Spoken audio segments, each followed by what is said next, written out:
Bismillahirrahmanirrahim.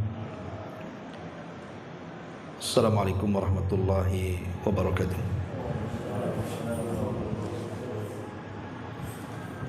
Alhamdulillah wassalatu wassalamu ala Rasulillah wa ala alihi wa sahbihi wa mawalah wa la hawla wa la quwata illa billahi wa ba'du.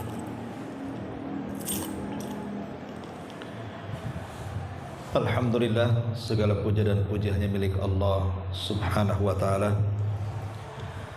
Salawat dan juga salam kita hadiahkan kepada Rasul kita Nabi besar Muhammad sallallahu alaihi wa ala alihi wasallam. Biasa kita mengkaji kitab Tauhid, tapi malam ini karena kita juga mencermati kondisi bangsa kita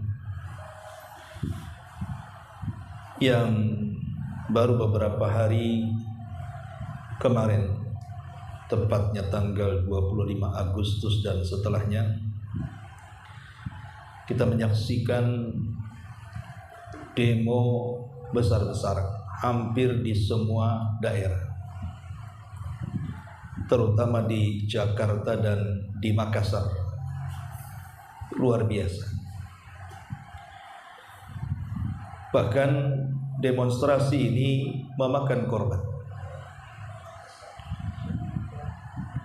Dan bukan hanya satu jiwa, bahkan sampai 10 jiwa. Padahal menumpahkan darah kafir sekalipun, kalau mereka bukan kafir yang harbi, itu sudah terlarang dalam Islam. Apalagi yang dibunuh itu adalah jiwa seorang mukmin, yang Nabi SAW katakan, la zawalud dunya ahwan indallah min iraqati dami muslim. Hilangnya dunia ini itu lebih ringan dibandingkan meneteskan darah seorang mukmin. Bahkan seandainya Ka'bah itu juga dihancurkan, itu tidak lebih berat dibandingkan hilangnya nyawa seorang mukmin. Karena satu saja jiwa hilang, apalagi dibunuh, maka itu sama dengan menghilangkan seluruh jiwa manusia. Ini satu musibah besar. Kenapa kemudian sampai terjadi banyak korban? Mereka bukan mati karena sakit ataupun kecelakaan, tapi murni mati karena dibunuh. Lalu apa pertanggungjawaban orang-orang itu di hadapan Allah subhanahu wa ta'ala? Bukankah Abdullah ibn Abbas radhiyallahu anhuma pernah mengatakan bahwa orang-orang yang menjadi korban pembunuhan itu akan menghadap kepada Allah subhanahu wa ta'ala, membawa kepala-kepala mereka sendiri dan menyeret pembunuhnya. Kemudian orang ini akan berkata di hadapan Allah dan mengatakan, ya Rabb, sal hadza lima qatalani. Ya Rabb, tanya orang ini, kenapa dia bisa membunuh? Persis seperti sabda Nabi SAW, bahwa pembunuhan di akhir zaman ini, terkadang orang yang membunuh tidak tahu kenapa dia bisa membunuh, dan orang yang dibunuh lebih bingung kenapa bisa terbunuh. Pembunuhan tanpa alasan. Dan itu tanda dekatnya kiamat. Karena Nabi SAW mengatakan, la taqumus sa'ah, tidak mungkin tegak hari kiamat hatta yakthurul haraj, sampai banyak al-haraj. Sahabat bertanya, apa itu haraj wahai Rasul? Kata Nabi SAW, al-qatlu, pembunuhan. Ini salah satu kerusakan yang nyata. Belum lagi yang luka-luka 1000 lebih. Ada yang patah tulangnya, ada yang hampir buta matanya karena terkena gas air mata, ada yang parah, ada yang ringan. Padahal jangan lagi melukai kaum muslimin, menakut-nakuti saja tidak boleh. Kata Nabi SAW, la yahillu li muslimin an yurawwi'a muslim. Tidak boleh bagi seorang mukmin itu menakut-nakuti muslim yang lainnya. Karena terkadang kita tahu bahwa yang demonstrasi mayoritas kaum muslimin. Aparatur negara dari pihak keamanan, baik Polri ataupun TNI, itu juga banyak orang muslim berhadap-hadapan, saling menakut-nakuti satu dengan yang lainnya dengan senjata. Yang satu dengan pentungan, yang satu dengan mercon. Bahkan ada yang membawa senjata tajam. Ini demo macam apa seperti ini? Pantaslah kalau Islam itu melarang demo, karena kerusakannya nyata. Mungkin bagi negara kita atau hukum dalam negara kita memang demo itu diperbolehkan menurut undang-undang, sehingga akhirnya masyarakat negeri kita ini, karena sudah ada undang-undang boleh melakukan demonstrasi, makanya mereka melakukan demonstrasi. Tetapi terkadang yang mengizinkan demonstrasi malah membunuh para pendemo, bahkan kemudian memukuli sampai cacat. Para pendemo pula bukan ingin supaya aspirasinya sampai ke pemerintah, malah buat kerusuhan. Maka di sini siapa yang salah, siapa yang benar kalau seperti ini? Ma'asyiral muslimin yang dimuliakan Allah Azza wa Jalla, belum lagi fasilitas. Berapa banyak coba fasilitas pemerintah dibakar dan dihancurkan. Itu bukan nilai sedikit. Bahkan saya baru dengar berita saja tadi, nilainya itu hampir mendekati 1 triliun. Lah itu kan uang-uang kita juga, pajak dari masyarakat, untuk membangun fasilitas negara, dihancurkan oleh kita sendiri. Yang rugi siapa sebenarnya? Ma'asyiral muslimin yang dimuliakan Allah Azza wa Jalla, terkadang kalau kita cerita demonstrasi kemarin ini, kita tidak bisa membayangkan ada kerusuhan sedemikian brutalnya, baik dari pihak aparat ataupun dari pihak para pendemo. Ma'asyiral muslimin yang dimuliakan Allah Subhanahu wa taala, sedikit saya ingin jelaskan tentang sebuah nikmat. Negeri itu diberikan nikmat aman. Ikhwatu fillah muliakan Allah Subhanahu wa taala, kalau kita diberikan kenikmatan oleh Allah Subhanahu wa taala, nikmat ketika kita bisa merasakan kenyamanan dalam beraktivitas, nikmat ketika kita bisa merasakan hidup tanpa tekanan, nikmat ketika kita bisa merasakan rumah tanpa takut dan tanpa gangguan, atau nikmat ketika kita bisa beribadah tanpa ketakutan, atau nikmat ketika kita mencari nafkah dengan lancar tanpa ada kekhawatiran, dan nikmat-nikmat yang lainnya.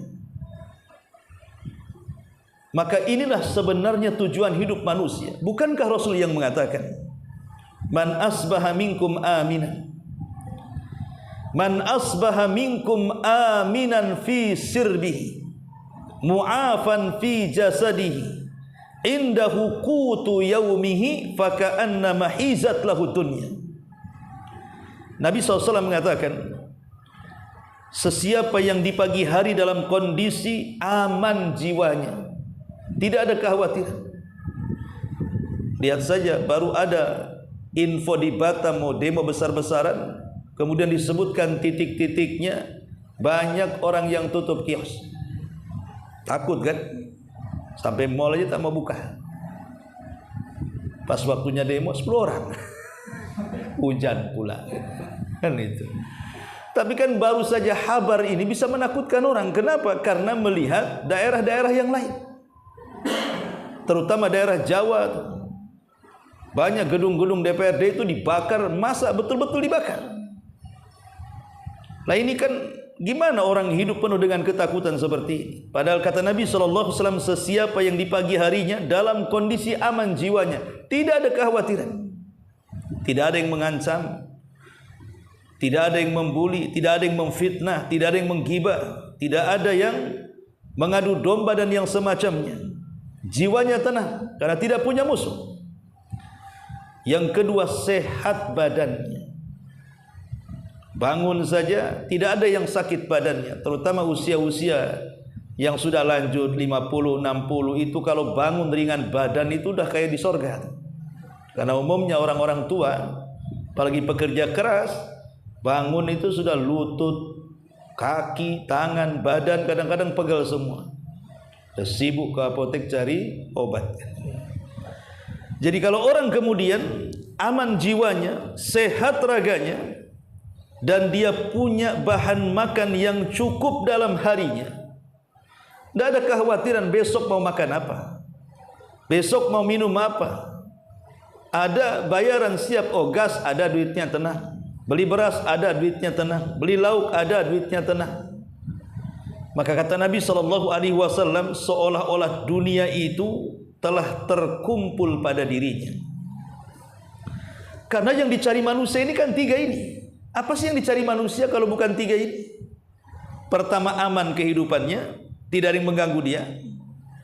Yang kedua, sehat badannya, tidak ada penyakit. Yang ketiga, cukup makannya. Apalagi yang dicari?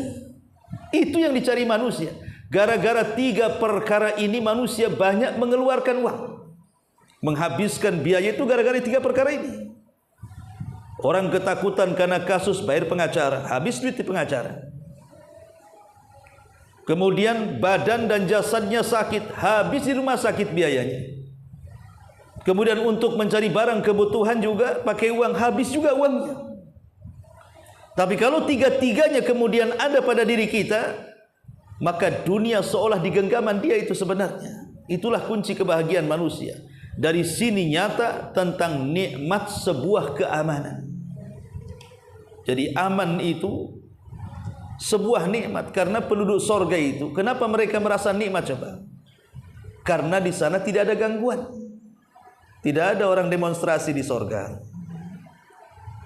Makanya Allah Subhanahu wa taala mengatakan, udkhuluha bisalamin aminin. Masuklah kalian ke dalam sorga dengan penuh keselamatan dan penuh keamanan.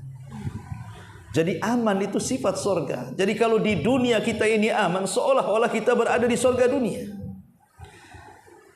Ma'asyiral muslimin yang dimuliakan Allah Subhanahu wa taala. Makanya ada istilah ungkapan al-fitnatu na'imatun la'anallahu man aiqadhaha. Fitnah itu sesuatu yang tidur, maka Allah akan melaknat orang-orang yang membangunkannya. Karena yang menjadikan tidak aman sebuah negeri itu karena fitnah. Fitnah inilah yang dibangunkan.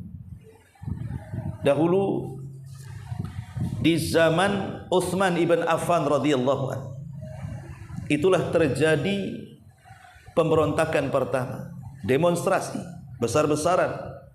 5.000 anak-anak muda, baik dari Mesir, Kufah dan Basrah, yang terpengaruh dengan ucapan seorang Yahudi yang pura-pura masuk Islam di zaman Utsman, Abdullah ibn Saba. Maka kelompoknya disebut Sabaiyah.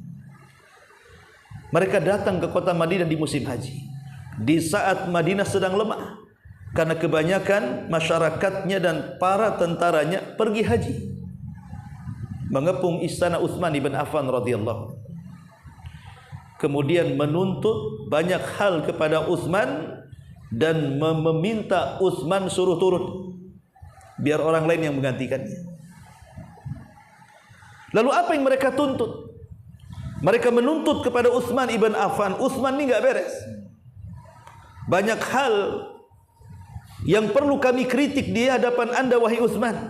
Kata Utsman, apa alasan kalian mendemo saya dan menyuruh saya untuk turun tahta? Bukankah Nabi SAW yang mengatakan tidak boleh, harus kuat seorang pemimpin itu jangan sampai kemudian melepaskan baju kekhilafahannya. Mereka pun mulai satu-satu mempermasalahkan Utsman dengan berbagai macam masalah. Pertama, engkau wahai Utsman pernah membakar mushaf. Layakkah seorang khalifah membakar mushaf?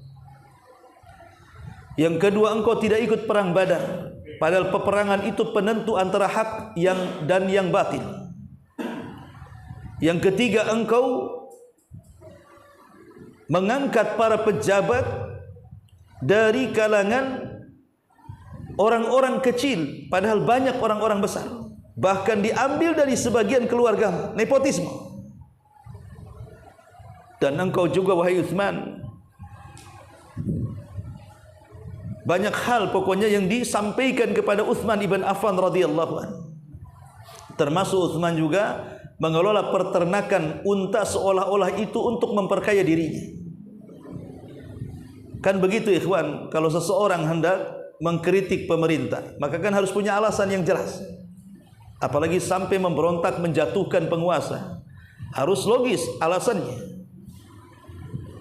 Dan sebelumnya mereka juga sudah mempersiapkan kandidat kalau Utsman turun, si anu yang harus naik. Maksudnya Ali bin Abi Thalib. Padahal Ali belum tentu mau. Kemudian justru Ali radhiyallahu anhu yang mereka bangga-banggakan sebagai pengganti Utsman, justru dia yang menjawab semua syubhat yang di kepala para pendemo itu. Ali mengatakan, kalian tahu kenapa Utsman membakar mushaf? Utsman ini tidak membakar mushaf. Yang ia bakar adalah qiraah syadzah, qiraah yang bertentangan. Karena di zaman Utsman inilah mushaf dibukukan. Jadi Utsman inilah yang berhasil membukukan mushaf sehingga menjadi mushaf Utsman yang kita baca hari ini itu. Siapa yang berjasa coba? Utsman yang berjasa. Mushaf yang kita baca hari ini Quran itu karya besar Utsman bin Affan, yang mengumpulkan ayat-ayat dalam Al-Quran yang disepakati Rasul sallallahu alaihi wasallam dan membakar yang diperselisihkan. Sebab kalau tidak dibakar, maka boleh jadi setelah generasi pertama, kedua, ketiga sampai hari ini bisa saja ini jadi ajang perselisihan soal Quran. Adapun yang kedua, kenapa Utsman ibn Affan tidak ikut perang Badar? Kata Ali radhiyallahu, bukankah Rasul yang memerintahkan untuk tidak terlibat perang Badar? Kenapa? Karena ketika itu Ruqayyah putri Nabi yang notabene adalah istri daripada Utsman sakit parah, dan Rasul minta Utsman untuk menjaganya, dan dia pun mendapatkan bagian daripada ghanimah perangnya. Karena Utsman tadinya ingin terlibat dalam peperangan, tapi Rasul yang melarangnya dan menyuruh untuk merawat putrinya Ruqayyah yang merupakan istrinya. Dan setelah perang Badar, Ruqayyah tidak diselamatkan, meninggal dunia. Adapun Utsman kemudian mengangkat para pejabat seperti gubernur dari kalangan keluarganya. Contoh umpamanya Muawiyah bin Abi Sufyan, itu kan sama kabilahnya dari Bani Umayyah, menjadi gubernur Syam. Maka Ali radhiyallahu anhu, apakah kemudian salah Utsman mengangkat dari keluarganya sementara mereka layak untuk memimpin? Kalau mereka punya skill untuk memimpin, apa salahnya? Bukankah Nabi SAW mengatakan al-a'immatu min Quraisy, bahwa para pemimpin itu khusus dari suku Quraisy, orang-orang Ansar tidak diizinkan untuk menjadi pemimpin. Sepanjang sejarah tidak ada orang Ansar menjadi pemimpin. Khulafaur Rasyidin semua Quraisy. Kemudian beralih kepada sistem kerajaan Bani Umayyah, Bani Abbasiyah, Bani Utsmaniyah, semua orang-orang Quraisy. Dan orang-orang Ansar satu pun tidak ada yang menjadi pemimpin. Maka sebagai balasannya, mereka orang yang pertama meminum dari telaga Nabi sallallahu alaihi wasallam. Adapun kemudian Utsman mempekerjakan anak-anak, padahal banyak kibar para sahabiah. Bukankah Nabi SAW juga pernah menjadikan Usama ibn Zaid menjadi imam, padahal usianya 17 tahun. Dia memimpin perang sementara di belakangnya Abu Bakar, Utsman, Ali dan banyak sahabat senior. Siapa yang memerintahkan Usama bin Zaid menjadi pemimpin? Nabi. Adapun Utsman memiliki penangkaran unta. Itu unta kaum muslimin, bukan untuk memperkaya dirinya. Lihat bagaimana di sini para pemberontak ini berusaha untuk mencari alasan supaya Utsman ini turun tahta. Lah ini yang kita khawatirkan demonstrasi terjadi di negeri kita ini. Kalau hanya sekedar menyampaikan aspirasi atas kekecewaan mereka terhadap para pejabat kita, ya murni demo saja, tidak anarkis, silmi dengan cara damai, ya dalam undang-undang kita dibolehkan, walaupun dalam Islam tetap tidak dibolehkan. Ada juga yang mengatakan, ada orang-orang yang tidak paham bahwa hadis-hadis ataupun fatwa-fatwa para ulama tentang larangan demonstrasi itu kan bagi Saudi yang memang mereka sifatnya kerajaan turun-temurun, makanya tidak ada demo di sana itu. Kalau ada demo ditangkap langsung. Ya. Tapi negara kita kan tidak seperti negara Saudi. Negara kita ini negara demokrasi katanya. Ikhwah fillah, fatwa para ulama itu mengambil hadis-hadis, istinbat dari Al-Quran dan Sunnah Nabi SAW, itu sifatnya universal, bukan parsial untuk satu negara dan tidak berlaku kepada negara yang lain. Karena hadis-hadis Nabi SAW juga bersifat umum.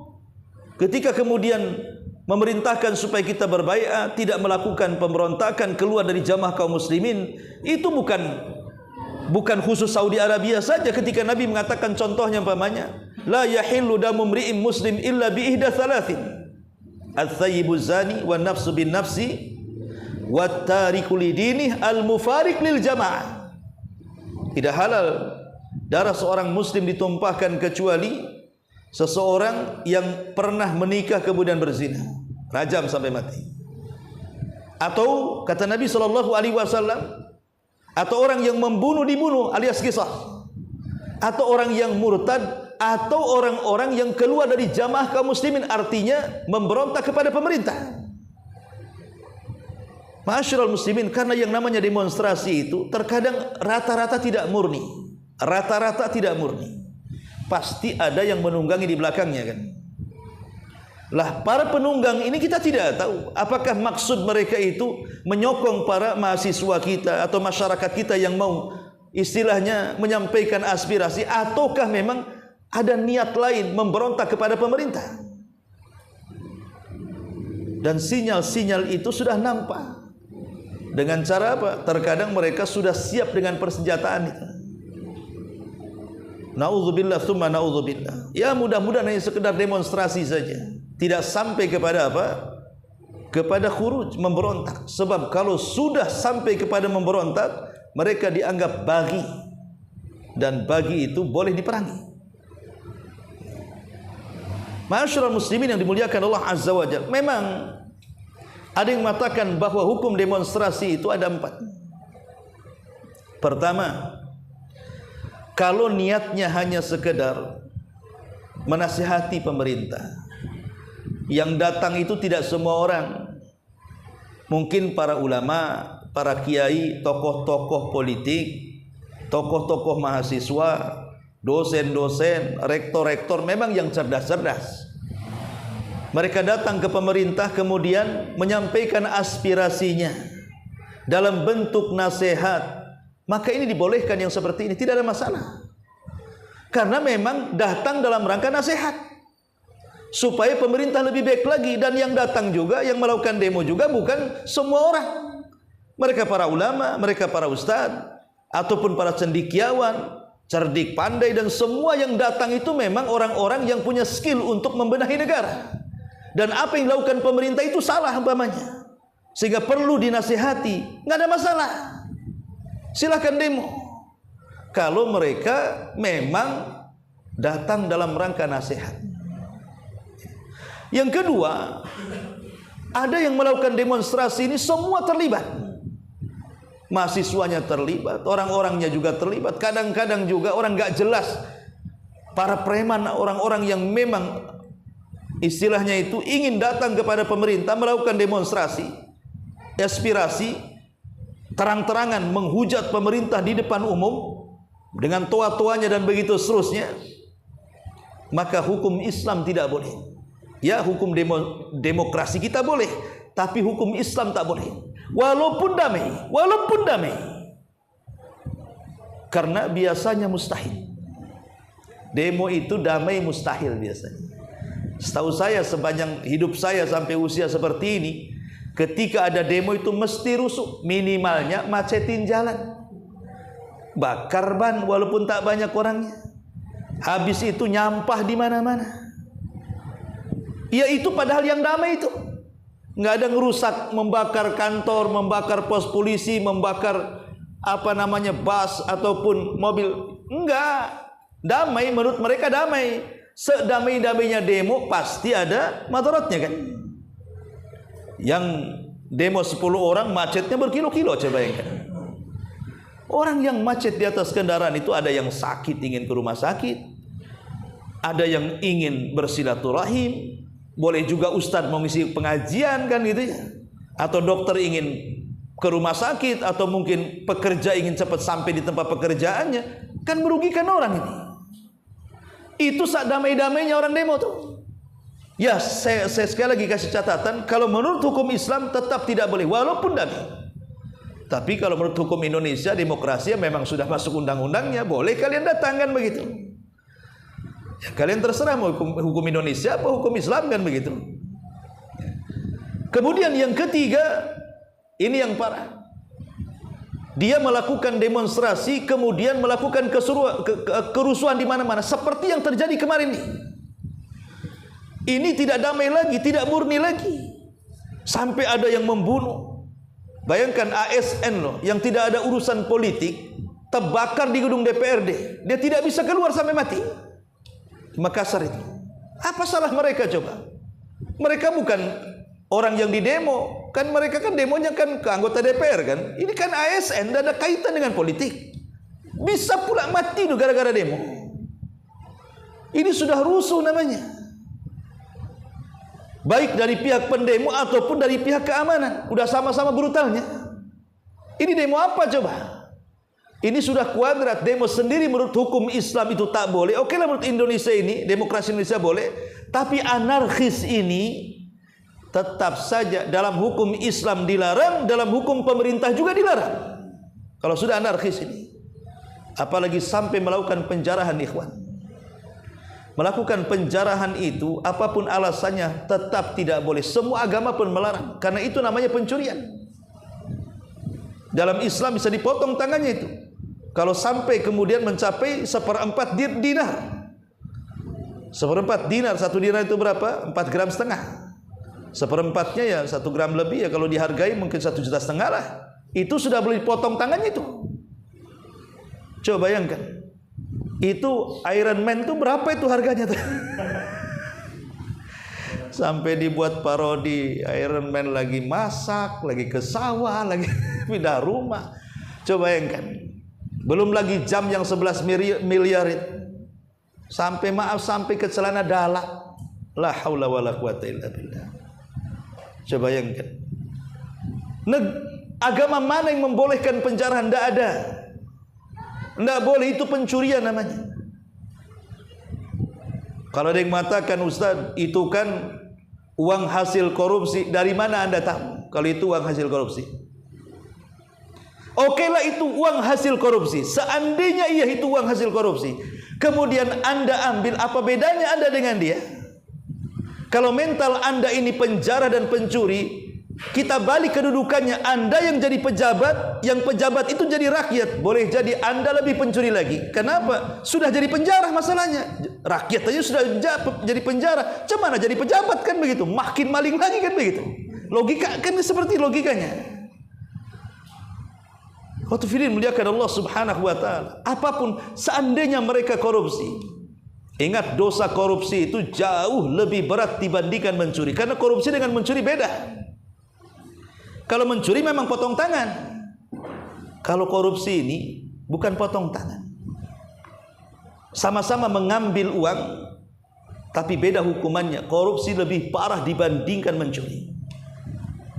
Kenapa? Karena mencuri ini Definisinya, dia mengambil barang orang yang oleh orang pemilik barang itu betul-betul dijaga. Kalau emas diletakkan di kotak, kalau uang diletakkan di berangkas, kalau pakaian diletakkan di lemari, kalau mobil diletakkan di garasi, yang punyanya itu menjaganya. Kemudian diambil, itu namanya nyuri itu. Tapi korupsi ini tidak, uangnya ada di tangan dia. Uangnya kan di tangan dia, tapi uang itu milik negara. Akhirnya dengan jabatan dia, uang yang di tangan dia diambil, itu namanya korupsi itu. Dan korupsi itu tidak ada hukum hududnya. Kalau mencuri jelas hukum hududnya potong tangan kan. Kalau korupsi kan namanya gulul, dalam bahasa hadis namanya gulul, korupsi itu. Dan gulul ini atau korupsi bahasa kita ini lebih parah dibandingkan mencuri. Kenapa? Karena memang tidak ada hukum hadnya, itu kembali kepada ta'zir. Ta'zir itu kembali kepada kebijakan pemerintah. Kira-kira cocoknya ini diapain? Karena mereka masuk dalam orang-orang yang merusak di permukaan bumi. Orang-orang korupsi ini masuk. Bisa juga kalau pemerintah mau bunuh-bunuh. Tergantung oleh pemerintah maunya diapain. Kalau potong tangan kan nggak bisa merubah-rubah hukum. Potong ya potong kalau mencuri kan. Kalau korupsi bisa lebih tinggi. Dan ingat, apa yang sudah dikorupsi dia harus mengembalikan 2 kali lipat kepada pemerintah. Kalau dia berkorupsi umpamanya 1 miliar, maka dia harus mengembalikan 2 miliar. Kemudian pemerintah harus menghukum dia entah dengan cara penjara, atau mungkin pemerintah tegas sampai dihukum mati, itu terserah pemerintah berani atau tidak ya. Dan korupsi itu uang negara itu berasal dari rakyat. Anda akan berhadapan dengan rakyat di hadapan Allah Subhanahu wa ta'ala. Berani menghadapi rakyat, sejumlah rakyat Indonesia yang bayar pajak itu. Datang nanti di padang mahsyar, di kontor, satu persatu mendatangi Anda wahai pejabat, meminta pahalanya. Mungkin sebelum masuk ke surga udah habis tuh pahalanya tuh. Ya. Ma'asyiral muslimin yang dimuliakan Allah Subhanahu wa ta'ala. Jadi keamanan negeri ini sangat dihajatkan kepada kita. Baik kita untuk mempermudah poin-poin. Ya. Allah Subhanahu wa ta'ala saking pentingnya keamanan negeri kita ini, sampai Allah Subhanahu wa ta'ala, oh tadi hukum demonstrasi kurang 1. Iya, baru 3. Kemudian yang keempat, dia melakukan demonstrasi dan punya tujuan memberontak. Oh ini paling parah, kuadrat dosanya nih. Kenapa? Karena tidak murni menyampaikan aspirasi, dia menggulingkan pemerintah. Kalau sudah menggulingkan pemerintah, ini namanya pemberontakan, pengkhianatan. Kalau sudah pengkhianatan, mereka disebut khawarij. Karena hanya orang-orang khawarijlah yang suka khuruj. Mereka keluar dalam rangka untuk menumbangkan pemerintah, baik di mimbar-mimbar ataupun dengan fisik mereka turun ke jalan dan meminta supaya pemerintah turun tahta, ganti orang, kudeta bahasa kitanya. Ini sudah khuruj, ini parah sekali. Karena kalau seandainya ikhwatu fiddin, lihat negara-negara yang menumbangkan pemerintahan, apa yang terjadi setelahnya? Kekacauan di mana-mana. Negeri Arab tuh yang ditumbangkan pemerintahannya dari Yaman. Dulu Yaman itu saya masih di sana, masih presidennya Abdullah Saleh itu. Aman luar biasa. Tapi setelah kemudian dikudeta oleh orang-orang Syiah Houthi, akhirnya apa? Terjadi perang sampai hari ini. Negara yang dulunya aman kemana-mana jadi menakutkan jadinya sebenarnya. Suriah, lihat Suriah, berapa ribu jiwa kaum muslimin melayang di sana kan. Kemudian mana lagi? Libya juga sama, perang saudara. Mesir dan banyak negara-negara Timur Tengah coba. Kalau sudah melakukan pemberontakan ini ikhwan, menumbangkan penguasa lama kemudian mengangkat penguasa baru, yang namanya penguasa mau yang lama mau yang baru kan punya pengikut sendiri-sendiri, punya pengikut fanatik ikhwan. Pasti akan perang. Itu yang kita khawatirkan di negeri kita ini. Negeri kita ini loh, negeri yang membuat negeri-negeri yang lain cemburu kepada negeri kita ini. Bayangkan, tanahnya subur, kaya hasil lautnya, luar biasa. Ya, dalam bahasa Quran itu baldatun thayyibatun wa rabbun ghafur. Negeri yang sangat makmur subur dan Rabb Maha Pengampun. Itulah gambaran negeri kita ikhwatul fillah yang muliakan Allah Subhanahu wa taala. Ya. Lah, saking kembali kepada tema pentingnya keamanan ini, bahwa Allah Subhanahu wa taala ingatkan kaum Sabah. Kata Allah Subhanahu wa taala, "Wa ja'alna bainahum wa bainal qura allati barakna fiha quran zahiratan wa qaddarna fiha siru fiha layaliya wa ayyaman aminin." Lihat, Allah menceritakan tentang kisah kaum Sabah dalam Al-Qur'an, negeri yang sangat diidolakan semua negeri di zamannya, bagaikan sorga. Kata Allah, kami jadikan di antara mereka dan di antara negeri-negeri yang jauh. Yaman ke Syam itu kan jauh. Ya. Siapapun yang berjalan kaki safar berhari-hari, baik laki-laki atau perempuan, baik orang banyak ataupun sendirian, tidak ada yang ganggu. Dan mereka sekalipun tidak bawa bekal, tidak kelaparan. Kenapa? Karena di kiri kanan ada buah-buahan, ada air yang mengalir, kalau lapar tinggal petik, tinggal minum. Mereka bolak-balik dari Syam ke Yaman. Lihat, Allah Subhanahu wa taala ingatkan soal keamanan ini. Tapi karena mereka kufur, akhirnya Allah hilangkan keamanan dan Allah kirim azab, jebolnya bendungan Ma'rib, kemudian melulantakkan negeri Sabah dan tidak tersisa kecuali 3 tumbuhan yang buah-buahannya pahit, tidak bisa dimakan. Akibat tidak aman lagi, jadi negerinya kacau. Akhirnya mereka pun melakukan suaka ke berbagai macam negeri, salah satunya ke kota Madinah. Ma'asyiral muslimin yang dimuliakan Allah Azza wa Jalla. Kemudian juga Allah Subhanahu wa taala ingatkan tentang kaum Samud dan kaum Saleh. Kaum Ad maksudnya kaum Nabi Hud, dan kaum Samud kaumnya Nabi Saleh diingatkan soal keamanan ini. Allah mengatakan, wa kanu yanhituna minal jibali buyutan aminin. Dan mereka, orang-orang kaum Samud ini kan kuat-kuat tuh tenaganya itu. Mereka suka membelah batu, melobangi batu sampai membuat istana-istana. Artefak-artefaknya kan nampak sekarang itu, bekas-bekas peninggalan kaum Samud itu. Bagaimana pandainya mereka mengukir bukit dijadikan istana tuh. Makanya Allah mengatakan, dan mereka bisa memahat bukit-bukit itu menjadi rumah dan istana, aminin, dalam keadaan aman, tidak ada yang mengganggu. Tapi karena mereka kufur dengan Nabi Saleh, membunuh untanya merupakan mukjizatnya, Allah buat binasa dalam waktu 3 hari.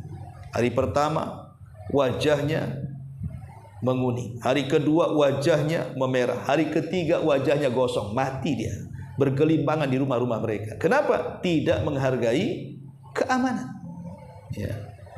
Kemudian juga Allah Subhanahu wa taala bercerita tentang Nabi Yusuf.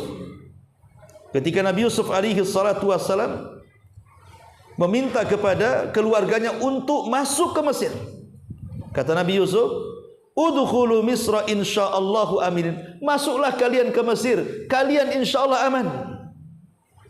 Karena Mesir ketika itu dipegang oleh Nabi Yusuf, tidak ada yang kelaparan. Di antara negeri-negeri, Mesirlah yang tidak kelaparan semenjak dipegang Nabi Yusuf, sehingga orang-orang datang ke Mesir menukar barang dengan makanan. Kata Nabi Yusuf, silahkan masuk ke Mesir, kalian akan masuk insyaallah aman. Di sini serba ada, ya, tidak akan kekurangan di sini. Kemudian Allah Subhanahu wa taala juga menjelaskan kepada kaum Quraisy, tatkala Abraha datang hendak mencaplok dan menghancurkan Ka'bah, akhirnya Allah kirim ababil. Kemudian Allah kirim Rasul sebagai utusan untuk memperingatkan mereka, tapi mereka kufur. Allah ingatkan, li'ila fi Quraisyin ila alam tara li'ila fi Quraisyin ila fihim rihlatash shita'i was-sayf falyabudu rabb hadzal bait alladzi at'amahum min ju'in wa amanahum min khauf min khauf. Allah berikan keamanan setelah kalian takut. Karena setelah kemudian Allah mengazab Abraha, maka tersiarlah ke berbagai macam daerah, sehingga orang Quraisy itu kalau safar ke Yaman atau ke Syam aman. Bilang saja dari Quraisy tidak akan diganggu, takut ada burung ababil. Ya. Aman mereka, tapi mereka kufur. Datang Nabi dikufuri, akhirnya hilang keamanan. Ma'asyiral muslimin yang dimuliakan Allah Subhanahu wa taala. Dan banyak lagi hadis-hadis Nabi sallallahu alaihi wasallam tentang nikmatnya sebuah keamanan itu. Lalu apa sih keutamaannya kalau negeri kita ini aman? Pertama, keamanan ini bisa menenangkan hati siapapun. Lihat negara yang banyak konfliknya, antum tidak akan merasakan nikmat aman kalau antum tidak hidup di negeri konflik.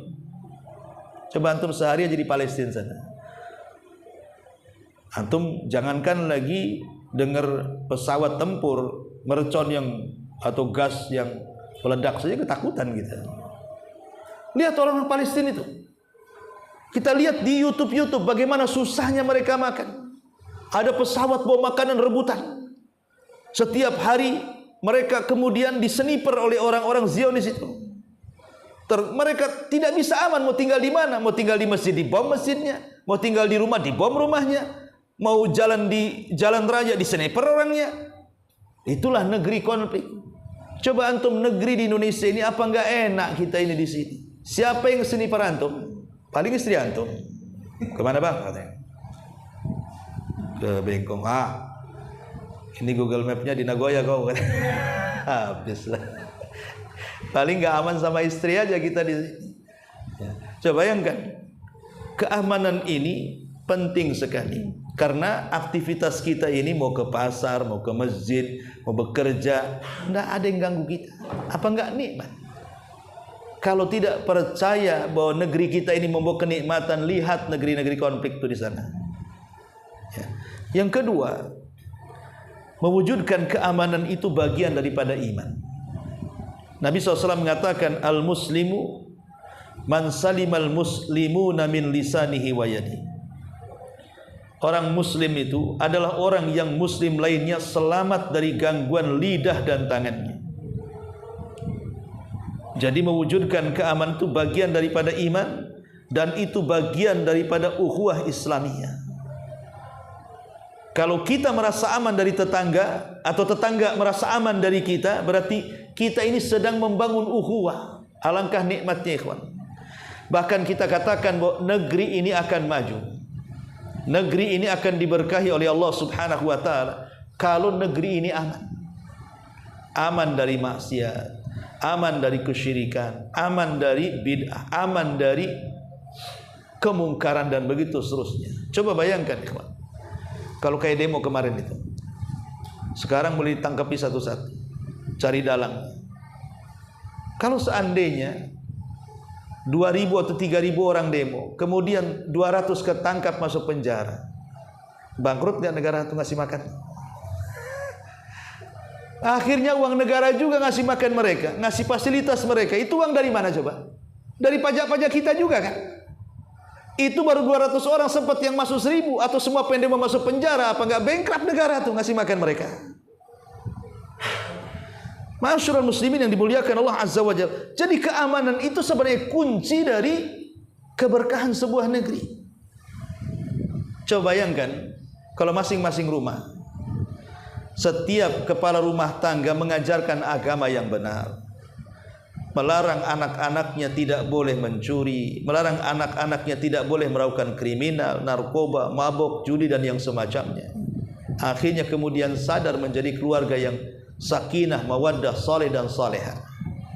Tidak ada yang berani mencuri karena itu uang haram. Kalau setiap rumah punya seperti itu, satu Indonesia ini, setiap rumah punya pendidikan seperti itu, apa enggak enak kita berjalan itu? Naruh motor, walaupun kuncinya di situ, enggak ada masalah. Saya pernah berdakwah di sebuah pulau tuh. Itu motor itu asal parkir ya, kan? Kadang-kadang kuncinya masih nempel di situ. Kadang 2 hari di situ, enggak ada yang ngambil. Ya mungkin mikir juga yang maling kan, mau dibawa kemana? Ini dikelilingi laut. Langsung ketangkap mungkin kan di situ kan juga nggak banyak kakaknya itu yang itu. Mungkin ketahuan langsung pencurinya walaupun ada CCTV. Ya. Tapi anggaplah kalau seandainya Setiap rumah itu punya pendidikan seperti itu. Saya kira kita naruh mobil, naruh motor, naruh apa saja, kita mungkin tidak akan was-was kan itu. Tapi ketika masih ada orang yang melakukan kriminal, oh, jangankan lagi motor, pagar dicabut, ikhwan. Pagar las itu, gimana caranya dia maling pagar? Padahal pagar itu dilas kuat loh ya. Kok bisa juga? Bahkan motor yang sudah dikunci setang aja digendong dimasukkan truk. Ya. Sampai kepada sapi dimasukkan mobil Avanza lagi, bayangkan. Ya, itu ada di YouTube tuh. Maling sapi dimasukkan ke Avanza. Hebat kali dia. Mobil Avanza dimasukkan maling sapi. Lah itulah gambaran kalau seandainya setiap orang itu masih punya mental pencuri, tidak akan aman. Kita aja tetangga nggak akan aman dengan sebelahnya. Itu sesama kita rakyat. Macam mana kalau yang korupsi itu pejabat kan itu? Tentu kita tidak merasa aman. Nih mau bayar pajak, buat apa juga bayar pajak katanya. Nanti ditilap juga sama orang itu. Nggak aman akhirnya kan. Walaupun dalam Islam pajak pun tak boleh sebenarnya. Akhirnya kita ini mau kemana ngurus-ngurus apa saja stres. Mau ngurus SIM stres. Kenapa? Ada obat pelicinnya. Mau ngurus KTP stres kan gitu. Ada apa namanya uang pelicin dan begitu seterusnya. Ini negara jadi bawa kemana kalau seperti ini? Coba kalau semua dimudahkan, baik dari pemerintah ataupun masyarakat, apa enggak enak hidup di negeri kita ini? Ma'asyiral muslimin yang dimuliakan Allah Azza wa Jalla. Kemudian yang ketiga, seorang muslim dianjurkan untuk berdoa, meminta keamanan dari segala fitnah dan keburukan di setiap pagi dan sore hari. Perhatikan doa Rasul. Allahumma inni as'aluka al-afwa wal afiyata fid dunya wal akhirah. Allahumma inni as'aluka al-afwa wal afiyata fid dini wad dunya wa ahli wa mali. Allahumma astur awrati wa amin rawati. Allahumma hfadhni min baini yadayya wa min khalfi wa an yamini wa an shimali wa min fawqi wa a'udzu bi 'azamatika an aghtal min tahti. Ini doa diajarkan Rasul untuk dibaca pagi dan petang, disebut dengan zikir pagi petang. Coba perhatikan artinya. Ya Allah, sesungguhnya aku memohon ampunan dan terbebas dari masalah di dunia ataupun di akhirat.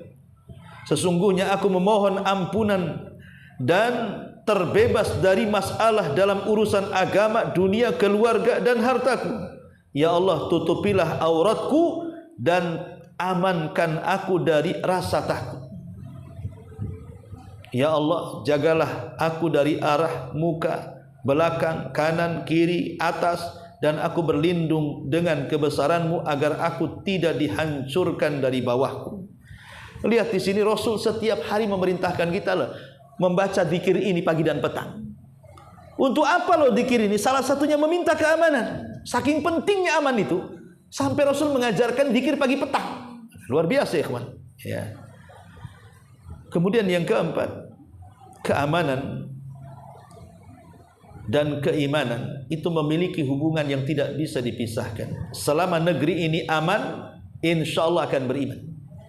Selama negeri ini tidak aman, maka jauh daripada iman. Bukankah Allah yang mengatakan alladzina amanu wa lam yalbisu imanahum bidzulmin ulaika lahumul amnu wa hum muhtadun. Orang-orang yang tidak mencampur adukan keimanan dengan kezaliman, mereka lah orang-orang yang mendapatkan keamanan dan hidayah. Selama keimanan tidak dicampurkan dengan kezaliman, datang keamanan, bahkan hidayah pun datang. Dari sini menunjukkan bahwa ada erat kaitan antara aman dan iman. Kalau aman, insya Allah bisa jadi iman. Kalau dia iman, insya Allah dia aman. Dua-duanya saling terkait. Tapi kalau sudah tidak aman, pasti jauh dari iman. Ma'asyiral muslimin yang dimuliakan Allah Subhanahu wa taala. Kemudian yang kelima, keamanan adalah buah dari keimanan itu sendiri. Jadi kalau orang itu, makanya kenapa? Kalau setiap keluarga kita pupuklah, setiap keluarga, atau mungkin mulai dari RT, RW, lurah, camat gitu ya, memberlakukan daerahnya masing-masing untuk menanamkan iman. Mungkin diperbanyak pengajian, diperbanyak tausiah dari para guru kiai umpamanya kan. kemudian juga dididik untuk yang positif-positif saja. Walaupun dibuat acara-acara adat istiadat itu tidak menyimpang dari syariat. Coba bayangkan masa Agustusan kemarin itu, lihat acara-acaranya apa coba. Laki-laki pakai pakaian perempuan, panjat tebing, panjat pinang lagi. Perempuan panjat pinang, lo bayangkan. Yang nonton bapak-bapak, apa nggak senang tuh? Kan aneh ke perlombaan-perlombaan kayak gini. Bukannya Agustusan itu membawa rahmat kemerdekaan, malah bawa laknat pula coba. Kadang-kadang kemudian urunannya ini dibelikan hadiah, kemudian diberikan kepada satu orang pemenang. Ini judi namanya. Kan banyak seperti itu. Lah kalau umpamanya masyarakatnya mentalnya seperti ini, banyak maksiat, gimana akan tumbuh iman? Gimana akan tumbuh aman? Jadi tumbuhkan, kalau ingin negeri kita aman ini, maka tumbuhkan iman. Anda kalau mau jadi pejabat, jadilah pejabat yang beriman. Polisi yang beriman. Tentara yang beriman. Anggota DPR, jadilah yang beriman. Menteri Anda, jadilah menteri yang beriman. Presiden Anda, jadilah presiden yang beriman. Maka turun berkah itu dari langit. Allah mengatakan, walau anna ahlal qura amanu wattaqau lafatahna alaihim barakatim minas sama'i wal ardh. Kalaulah penduduk negeri ini mau beriman dan bertakwa, Allah akan buka berkah langit dan bumi ini. Tapi masalahnya rata-rata pejabat-pejabat kita ini jauh dari agama, itu masalahnya. Persis seperti Qarun. Ketika belum kaya, beriman kepada Nabi Musa, membaca Taurat, ahli baca Taurat itu Qarun. Bahkan suaranya terindah ketika membaca Taurat. Bahkan Bani Israel suka mengundang Qarun kemana-mana untuk membaca Taurat. Itu waktu miskin. Sudah kaya, mana Tauratnya? Tak ada lagi. Malah jadi penentang Nabi Musa. Bahkan pernah membuat makar untuk mempermalukan Nabi Musa di hadapan wanita pelacur, naudzubillah. Qarun. Bukan hanya itu, dia sakiti Allah dengan kufur nikmat dan mengatakan innama utituhu min ilmi indi. Ini kekayaan aku cerdas, gak ada hubungan dengan Allah katanya. Nah, ini kan kurang ajar, ikhwan. Allah disingkirkan seolah-olah dia pula Tuhan hartanya. Nah, ini kebanyakan para pejabat kita ini begitu. Belum jadi, janjinya baca. Ya memang kalau nggak janji nggak jadi. Sudah jadi, mana ada lagi. Dulu masih seringlah ke masjid, sudah jadi, nggak pernah lagi ke masjid. Alasannya pindah kantor, Ustaz. Pindah kantor dari masjid kemana gitu. Mulai memperkaya diri sendiri, dan itu sudah lumrah di negeri kita ini. Inilah mental-mental yang membuat negeri kita tidak aman seperti ini. Ya wajar kalau seandainya masyarakat tersakiti. Tapi ingat bahwa walaupun mereka zalim mengambil hak kita dan kita tidak bisa mengambil hak mereka, pemerintah, maka Rasulullah SAW mengatakan fasbiru, sabar. Mereka akan dipertanggungjawabkan di hadapan Allah. Ingat, kenapa dalam Islam itu ada hari setelah kematian, ada hisab setelah kiamat, ada azab nanti pada hari kiamat. Kenapa? Kenapa ada hari setelah kematian, ada hisab setelah kiamat, ada azab juga di sana? Untuk apa? Hikmahnya adalah supaya orang-orang yang dizalimi di dunia dapat keadilan. Ada orang-orang yang terzalimi di dunia ini, dia tidak mendapatkan keadilan. Datang dia dengan berkas-berkas ke kantor pengadilan, keluar menangis tidak dapat keadilan. Karena memang Rasul yang mengatakan, 2 hakim di neraka, 1 hakim di sorga. Kata Nabi SAW, al-qudhatu salasatun. Hakim itu ada 3. Yang 2 di neraka, yang 1 di sorga. Seolah-olah Rasul mengatakan apa? 2/3 hakim di neraka, 1/3 di sorga. Sedikit sekali yang mau memperjuangkan keadilan. Karena umumnya mungkin sudah disogok, ya kan? Mungkin sudah dibisiki, mungkin sudah dijanjikan sesuatu, atau ingin popularitas, atau ingin menjilat pemerintah, atau macam-macam. Akhirnya dia menyimpang, mengikuti hawa nafsunya. Kata Nabi SAW, adapun hakim yang pertama, dia punya ilmu, tapi mengikuti hawa nafsu dalam keputusannya, masuk neraka, kata Rasul. Adapun hakim yang kedua jahil, karena jahil menghukumi orang dengan kejahilannya masuk neraka. Yang ketiga hakimnya punya ilmu dan dia memutuskan dengan ilmunya, kau masuk surga kata Nabi. Itu yang terjadi di negeri kita ini seperti ini. Kalau hakim-hakim kita ini tidak bisa menegakkan keadilan, padahal ikhwan, pekerjaan hakim itu mulia, sangat mulia sekali. Bagaimana tidak mulia? Kita manusia ini setiap hari ada konflik. Tidak mungkin tidak ada konflik kita ini. Kadang-kadang konflik masalah waris, kadang-kadang konflik masalah hutang, kadang-kadang konflik masalah keluarga, masalah tetangga, di perusahaan, kecaplok tanah, dan begitu seterusnya. Mestilah di masyarakat itu ada konflik. Kadang-kadang kan kita tidak bisa menyelesaikan konflik. Kecuali apa? Bawa ke hakim kan? Kalau hakim memutuskan dia mendekatkan diri kepada Allah, kemudian menyelesaikan banyak masalah, banyak pahala kau di akhirat. Tapi kalau seandainya memutuskan dengan hawa nafsunya karena uang sogokan, ya, Anda diberikan kekayaan di dunia tapi tidak mendapatkan apapun di akhirat. Jadi mulia sebenarnya kan, tapi mereka tidak sadar. Ma'asyiral muslimin yang dimuliakan Allah Subhanahu wa taala, intinya bahwa keamanan adalah buah keimanan. Dan cara mewujudkannya berdoa kepada Allah Subhanahu wa taala. Dan Allah Subhanahu wa taala mengancam kepada orang yang meninggalkan keimanan dengan menghilangkan keamanan. Sebagaimana Allah mengatakan dalam surah An-Nahl 112. Ma'asyiral muslimin yang dimuliakan Allah Azza wa Jalla, Rasul mengatakan, Inna minan nasi mafatih lil khairi maghaliqul lisyarr. Sesungguhnya di antara manusia ada yang menjadi kunci-kunci pembuka kebaikan, tetapi ada juga penutup kejahatan. Dan di antara manusia juga ada yang menjadi kunci-kunci pembuka kejahatan dan penutup kebaikan. Kata Rasul, beruntunglah bagi orang-orang yang Allah jadikan sebagai kunci-kunci pembuka kebaikan melalui tangannya, dan celaka bagi orang-orang yang Allah jadikan sebagai kunci-kunci pembuka kejahatan melalui tangannya. Hadis ini penting dalam bab keamanan. Ada orang-orang itu yang memang pengen negara kita aman, tidak ada rusuh. Tapi ada juga orang yang pengen negara ini rusuh. Itu masalahnya. Maka Allah mengatakan celaka. Anda ingin buat rusuh, celaka Anda, kata Nabi SAW. Ingat bahwa kata para ulama, satu hari tanpa ada pemimpin itu lebih buruk dibandingkan 100 tahun dipimpin oleh pemimpin zalim. Kenapa? Karena satu hari tanpa pemimpin bisa rusuh di mana-mana. Orang bisa membunuh, orang bisa mencuri, orang bisa menjara, orang bisa jahat. Nggak ada hukum. Terserah mereka. Preman merajalela jadinya kan. Tapi kalau ada pemimpin walaupun zalim, masihlah kita ini mengharap keadilan, walaupun mungkin di antara kita dapat keadilan atau tidak, tapi minimalnya negara tidak kacau. Maka bersabarlah. Maka kewajiban kita adalah mendoakan kebaikan bagi mereka. Menghujat itu tidak memperbaiki negara, tetapi berdoa kebaikan itu bisa memperbaiki kehidupan kita. Contoh, Imam Ahmad.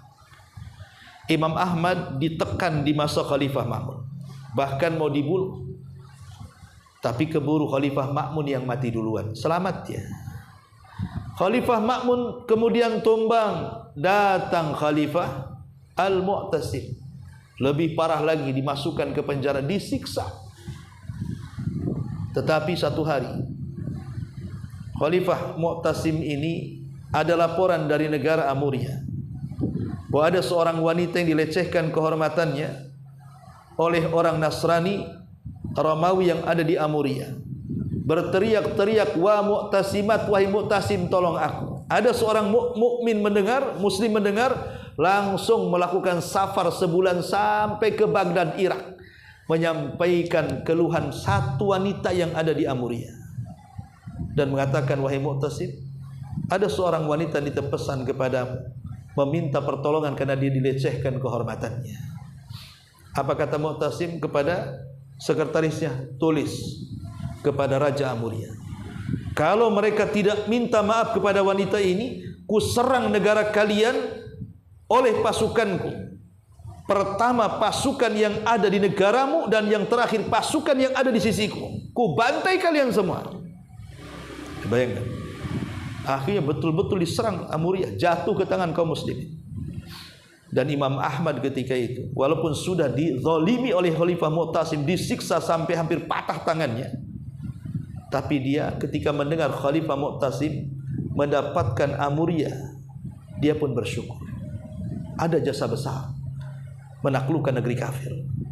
Dimaafkan sama Imam Ahmad. Kemudian dia mengatakan, lau kana li da'watun mustajab la da'autul Mu'tasim. Kalau aku punya doa yang diijabah, aku berikan kepada Mu'tasim.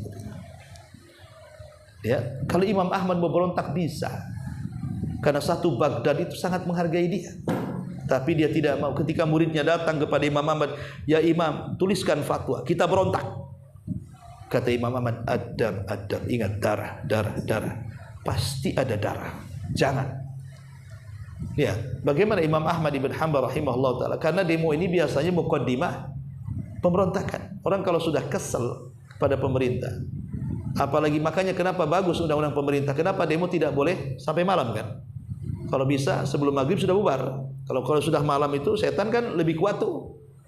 Karena rata-rata rusuh demonstrasi itu di malam hari. Makanya kenapa kita berlindung kepada Allah, min syarri ghasiqin idza waqab. Min syarri ghasik, dari keburukan malam kalau sudah menutup. Sebab kalau malam sudah menutup, kekuatan setan menguat, hawa nafsu memuncak. Makanya banyak kejahatan itu di malam hari. Lihat demo kemarin yang rusuh di malam hari apa siang hari? Yang demo di siang itu tidak ada masalah kan? Kalau udah malam hari itulah bakar-bakar, jarah-jarah, bunuh-bunuh, itulah malam hari. Makanya kita berlindung, makanya pemerintah kemudian membatasi waktunya, jangan sampai malam hari. Tapi kalau sudah nekat, lihat kerusuhannya di mana-mana. Masyarul muslimin yang dimuliakan Allah Subhanahu wa taala, sayangilah negeri kita. Kalau bisa kita bangun sama-sama. Dan kita doakan para pejabat kita juga jangan sok jadi pejabat. Anda dipilih rakyat, harusnya sadar diri. Anda akan dihisab lebih parah dibandingkan rakyat Anda. Karena Anda akan dituntut oleh sejumlah rakyat yang Anda pimpin di negeri kita ini. Anda tidak akan mengelak. Karena Anda ini kalau berbuat jahat, sebenarnya Allah sedang memberikan istidraj. Tahu istidraj? Dibiarkan orang itu senang, tapi tidak melaksanakan kewajiban. Itu namanya istidraj. Allah biarkan dia itu menjadi pejabat 1 periode, 2 periode, 3 periode, atau mungkin makin naik jabatannya ke atas. Padahal dia orang yang paling bermaksiat. Kenapa Allah Subhanahu wa ta'ala tidak azab? Bukan Allah tidak azab, Allah sengaja mengulur waktu. Sanastadrijuhum min haitsu la ya'lamun wa umli lahum inna kaidi matin. Apa kata Allah? Kami akan biarkan mereka perlahan, biarkan senang dulu, ketawa dulu, suka dulu, silahkan. Walaupun kalian tidak melaksanakan kewajiban, malah menilap uang rakyat, korupsi dan begitu, silahkan kata Allah. Tapi ingat, wa umli lahum inna kaidi matin. Ku biarkan itu. Ingat bahwa makarku sangat pedas. Nanti akan sampai juga. Falamma nasu ma dzukiru bihi fatahna abwaba kulli khairin hatta idza farihu bima utu akhadnahum baghtatan fa idza hum mublisun. Kata Allah, apabila mereka sudah lupa apa yang Allah ingatkan kepada mereka, maka Allah bukakan pintu kebaikan. Apapun yang mereka inginkan, Allah kabulkan. Sampai ketika mereka di puncak bahagianya, disitulah azab Allah turun. Ketika itu mereka bermuka putus asa. Lihat, ini bahasa Quran. Ya, makanya ikhwatu fillah muliakan Allah Subhanahu wa taala. Dari sini kita berdoa kepada Allah Azza wa Jalla, mudah-mudahan negeri kita ini menjadi negeri yang aman, baldatun thayyibatun wa rabbun ghafur. Wallahu a'lam bishawab. Mudah-mudahan menjadi nasihat bagi saya dan juga bagi jamaah sekalian. Subhanakallah bihamdika asyhadu an la ilaha illa anta astaghfiruka wa atubu ilaik. Allahu taala alam. Assalamualaikum warahmatullahi wabarakatuh.